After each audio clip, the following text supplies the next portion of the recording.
तर आज आपण लहानपणीच्या आठवणीतली 1 रुपयावाली जी कुल्फी असते ना ती बनवणार आहोत।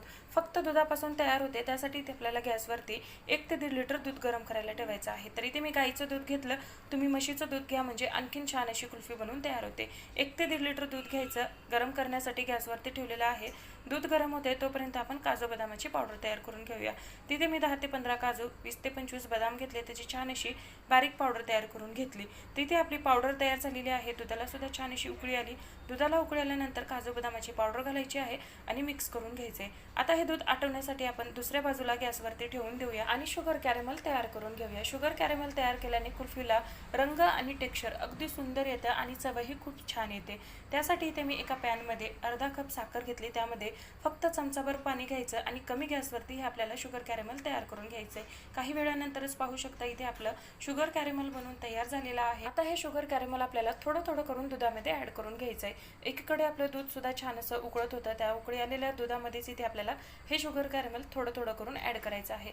एका वेळी सगळं शुगर कॅरेमल ऍड करायचं नाही, नाहीतर दूध कढईच्या बाहेर येऊ शकतं। तर इथे मी थोडं थोडं करून सगळं शुगर कॅरेमल यामध्ये ऍड करून घेतलं। दुधामध्ये शुगर कॅरेमल ऍड केल्यानंतर त्याच्या गाठी तयार होतात, पण काळजी करू नका, जसं जसं दूध आपलं शिजत जातं तसंच त्या शुगर कॅरेमलच्या गाठी सुद्धा विरघळून जातात। तर इथे आपण दूध हे 50% आटवून घेतलेलं आहे। 50% दूध आटवल्यानंतर पाहू शकता दुधाला रंग आणि टेक्स्चर किती सुंदर आलेला आहे।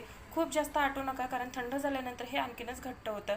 इथे मी गॅस बंद केला आणि अर्धा चमचा वेलची पावडर ऍड केली। आता हे आपण रूम टेम्परेचर वरतीच पूर्णपणे थंड करून घेऊया। थंड करत असतानाच मध्ये मध्ये हलवत राहायचं आहे, म्हणजे यावरती साय जमणार नाही। तर इथे आपलं दुधाचं मिश्रण जे आहे ते थंड झालेलं आहे। एका मिक्सरच्या भांड्यामध्ये काढून घेऊया आणि मिक्सरला छान असं स्मूथ होईपर्यंत फिरवून घेऊया।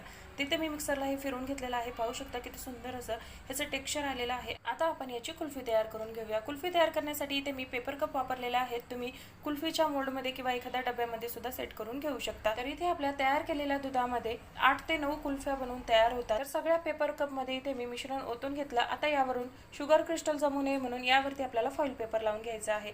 फॉइल पेपर नसेल तर बटर पेपर किंवा प्लास्टिकचा पेपर सुद्धा लावून घेऊ शकता। फॉइल पेपर लावून झाल्यानंतर याला मधोमध थोडंसं कट द्यायचं आणि त्यानंतर यामध्ये आईस्क्रीमच्या काड्या आहेत त्या सेट करून घ्यायच्या आहेत, म्हणजे कुल्फी अगदी काढायला सोपी जाते। तर इथे मी सगळ्या कपामध्ये आईस्क्रीमच्या काड्या सेट करून घेतल्या। रात्रभर फ्रीजमध्ये सेट करून घेतलेली आहे कुल्फी, तुम्ही 10 ते 12 तास सुद्धा सेट करून घेऊ शकता। आता ही कुल्फी आपण डिमोल्ड करून घेऊया। पेपर कप मध्ये बनवलोय, त्यासाठी पेपर कपला थोडंसं कात्रीने कट करायचं आणि लगेचच हाताने डिमोल्ड करून घ्यायचंय। अतिशय साध्या आणि सोप्या पद्धतीने या कुल्फ्या बनवून तयार होतात आणि पाहू शकता किती सुंदर अशा कुल्फ्या बनवून तयार झालेल्या आहेत।